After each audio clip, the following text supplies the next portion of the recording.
Man from Bukidnon, Senator Mig Zubiri is seeking the floor. I move that he be recognized, Mr. President. The Honorable Mig Zubiri is recognized. You may proceed, sir. Thank you very much, Mr. President. Mr. President, I would like to move to declare the position of the Senate President as vacant, Mr. President. Is there any objection? Hearing none, the motion is approved. Chair will suspend session and ask Senator Jingo Estrada to kindly ascend the rostrum and preside over the session. Senate session is suspended. At this juncture, may I now move that we proceed with the election of the President of the Senate and recognize the distinguished gentleman from Bukidnon, Senator Zubiri, for his nomination. So move, Mr. President. An objection? There being none, motion is approved. Maraming salamat, Mr. President. Mr. President, I have the honor of nominating Senator Vicente C. Soto III as Senate President. We already know him to be a leader of great integrity, as exemplified by his time as Vice Mayor of Quezon City, as Senate Majority Leader, as Senate Minority Leader, and of course, as Senate President. Having had the honor of working alongside him as his Majority Leader during the 17th and 18th Congress, I witnessed firsthand his peerless leadership and work ethic, and I can say with conviction that he has been nothing short of a reliable and trustworthy leader. As Senate President, he always led with fairness and transparency, and he led with an open ear and a decisive hand, ensuring unity and stability in the Senate at all times. Most importantly, he was a traditionalist in the very best sense of the word, consistently upholding the rules and traditions that protected the integrity of the Senate as the nation's last bastion of democracy. With Senator Soto as Senate President, the Senate is in good hands. Maraming salamat po, Your Honors. Thank you, Senator Zubiri, Majority Leader. Yes, Mr. President, there are no other nominations. Mr. President, I therefore move that we close the period of nomination. So move, Mr. Any President. objection? There being none, the motion is hereby approved. Mr. President, Senator Ligarda is also seeking the floor. I move that she be recognized, Mr. President. Senator Legarda is hereby recognized.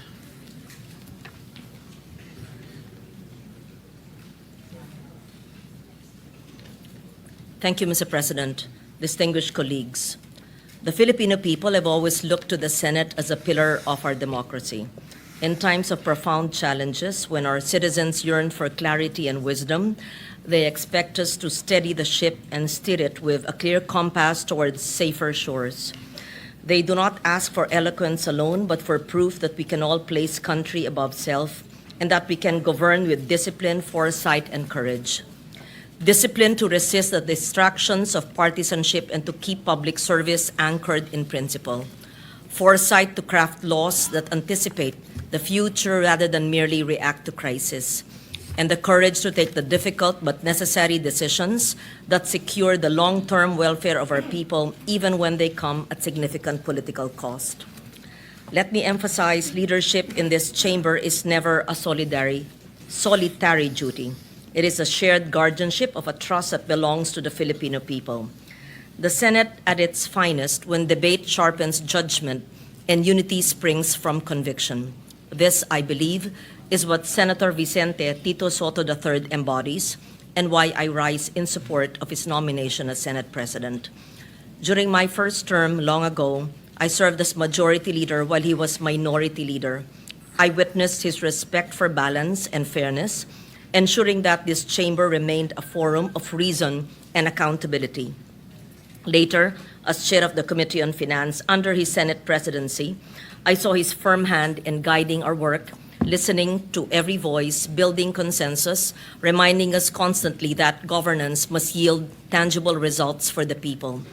These are qualities tested by time and proven by service.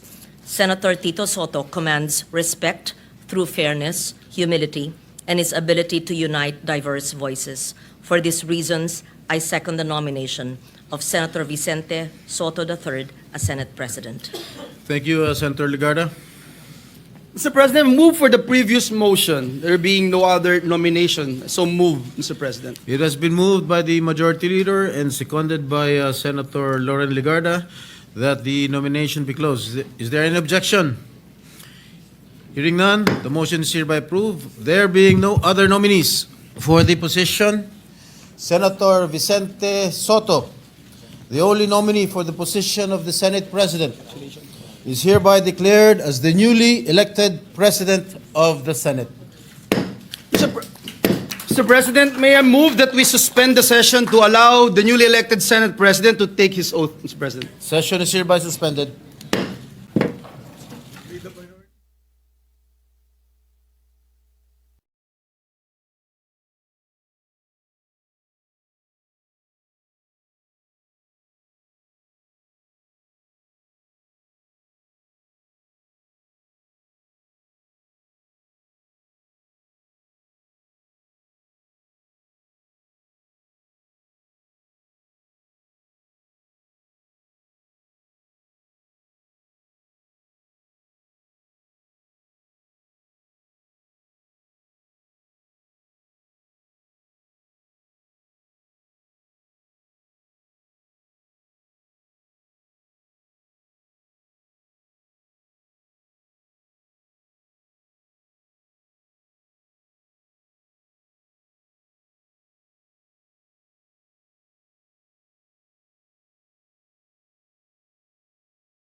May we proceed with the oath taking of the newly elected Senate President, Mr. President.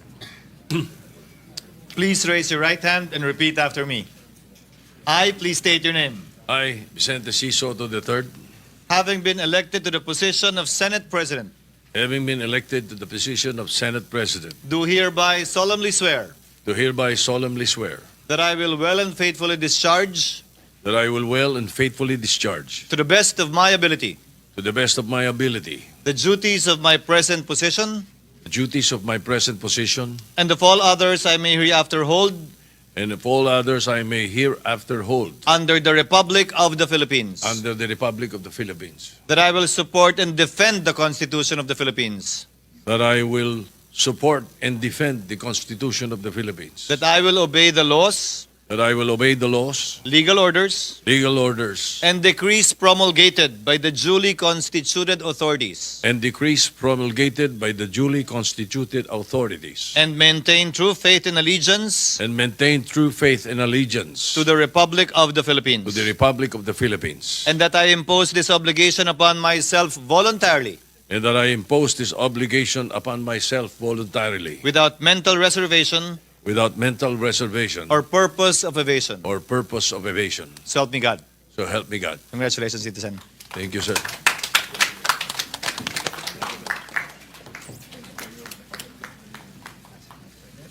May I ask for a minute suspension, Mr. President. Session is suspended.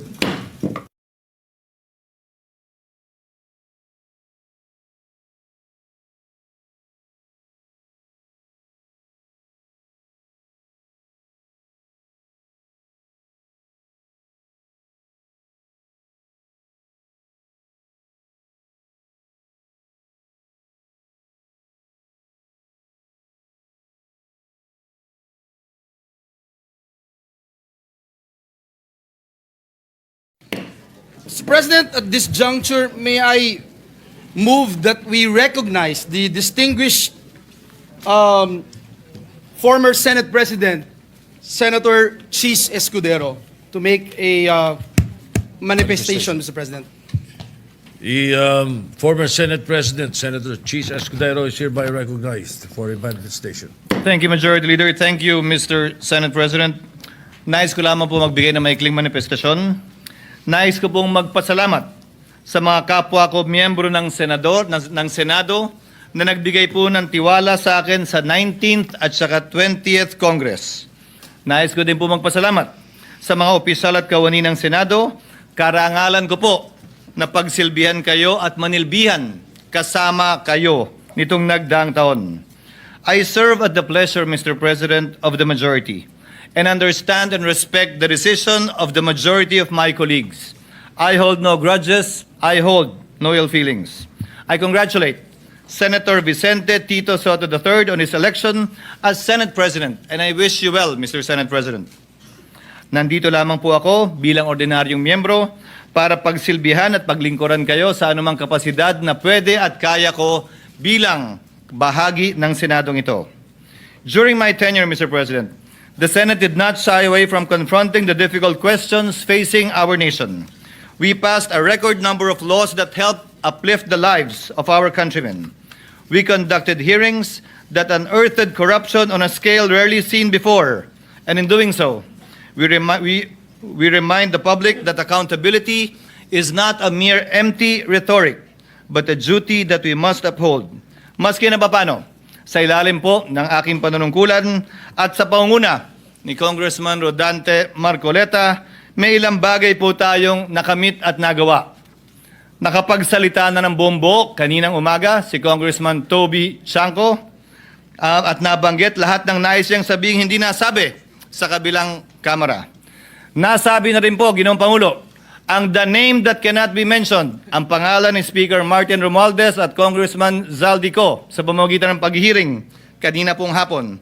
And as a final act earlier, Mr. President, I signed upon the request of Congressman Marcoleta the contempt order of Assistant District Engineer Bryce Hernandez, putting him under detention already here in the Senate. Mr. President, I am proud of what the Senate has accomplished together, and I trust that the spirit of transparency and courage that have been displayed by this chamber will be sustained. Sana po, mapagpatuloy natin to. Let justice and the rule of law be done and followed, though the heavens may fall. Thank you again, Mr. President, and please accept once again my warmest congratulations. Congratulations, Mr. Senate President. Thank you very much, and we thank the distinguished former Senate President, Senator Chiz, for his magnanimity and the work that he has, the service that he has given the Senate and the Filipino people. Thank you, Mr. Senator.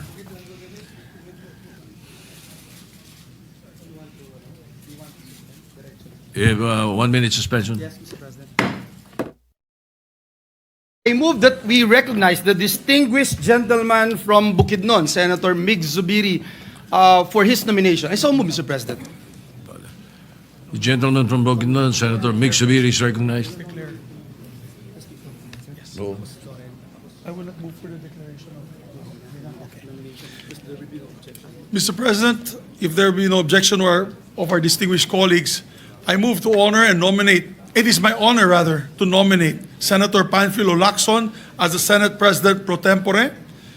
We need in the Senate leadership a man of courage, integrity, and loyalty, embodied best by no other than Senator Panfilo Ping Lacson. Throughout his celebrated career as police officer and as lawmaker, Senator Ping has been consistent in his pursuit of truth, fairness, and accountability in public service.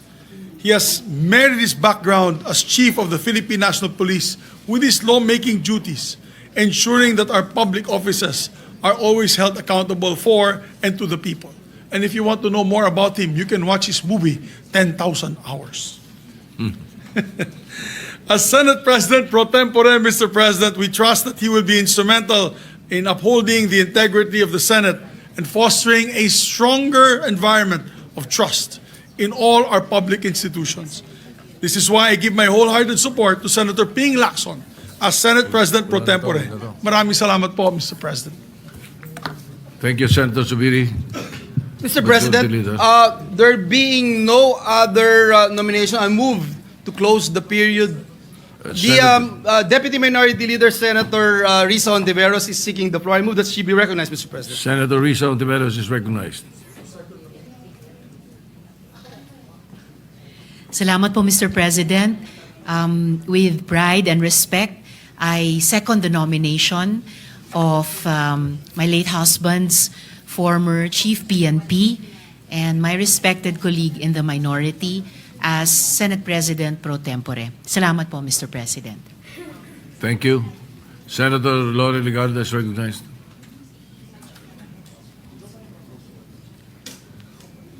Mr. President, distinguished colleagues, ang tama ay ipaglaban, ang mali ay labanan. These words capture the essence of Senator Panfilo Ping Lacson's public service. They are not mere slogans, but a creed he has lived by in more than 50 years of public service as a police officer, humanitarian, and legislator.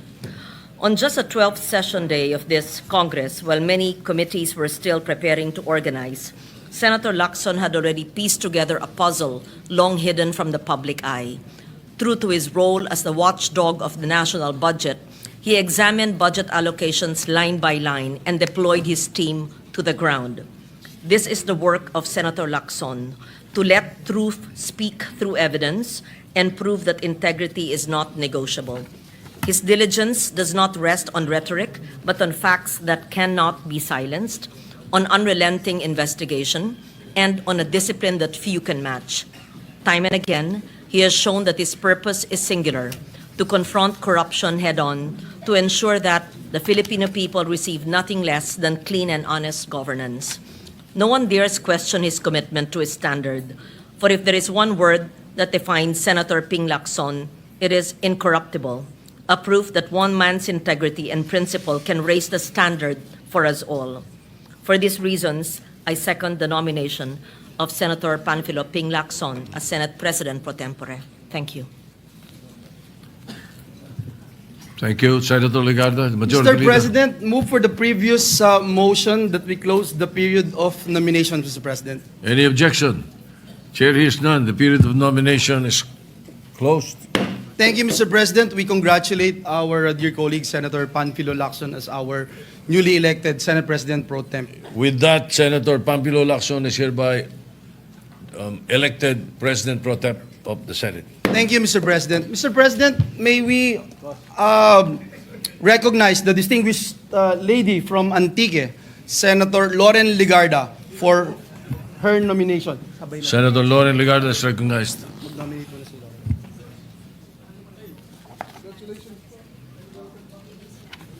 Mr. President, distinguished colleagues, I rise today to nominate Senator Juan Miguel Migs Zubiri as Majority Leader of the Senate. He is a leader who has consistently proven himself to be a consensus builder, a consultative leader, and a legislator whose more than 2 decades of service have been marked by diligence and perfect attendance. At only 39 years of age, during the 14th Congress, he became the youngest to hold the position of Majority Leader. He would once again assume this role during the 17th and 18th Congresses, bringing with him greater depth and wisdom to bridge differences and unify voices to keep this chamber focused on the greater good. The heart of the Senate lies in its legislative mill, the day-to-day turn of bills and resolutions from our committees to the plenary. This is our solemn duty, and Senator Zubiri, our trabajador ng Senado, has proven himself to be a tireless worker, ensuring that this institution delivers on its promise to the Filipino people. In the 19th Congress, we entrusted him with an even greater responsibility as Senate President, where he upheld the independence of this institution, guided debates with impartiality, and protected the integrity of its proceedings. Under his leadership, the Senate of the Filipino people remained firm, fearless, and faithful to its constitutional role. Today, as we once again choose who shall lead us as Majority Leader, we look to one whose record speaks for itself. For these reasons, it is my distinct honor and privilege to nominate Senator Juan Miguel Migs Zubiri as Senate Majority Leader. Thank you. Senator Risa Ontiveros is recognized. Salamat po, Mr. President. Again, with pride, I am honored to second the nomination of Senator Zubiri, our former Majority Leader, with whom many of us, including in the old minority, passed a good number of happy bills, and my colleague as well now in the minority. I so second his nomination as Majority Leader. Salamat po, Mr. President. Thank you. Majority Leader. Yes, Mr. President, there being no other nominees, Mr. President, I move that we close the period of nomination for the position of the Majority Leader. I so move, Mr. President. Any objection? Chair hears none. The motion is approved. Thank you, Mr. Senator President. Mig Zubiri is hereby elected Majority Leader or Chairman of the Committee on Rules. Thank you, Mr. President. We congratulate our dear colleague, Senator Zubiri, as our newly elected Majority Leader. Mr. President, may I move that we suspend the session to allow our Senate President pro tempore and the Majority Leader to take the respective oaths of office, one after the other. So move, Mr. President. Thank you, thank you, Majority Leader Senator Joel Villanueva, for your service to the Senate and the Filipino people. Thank you, Mr. President. Thank you. Session is suspended.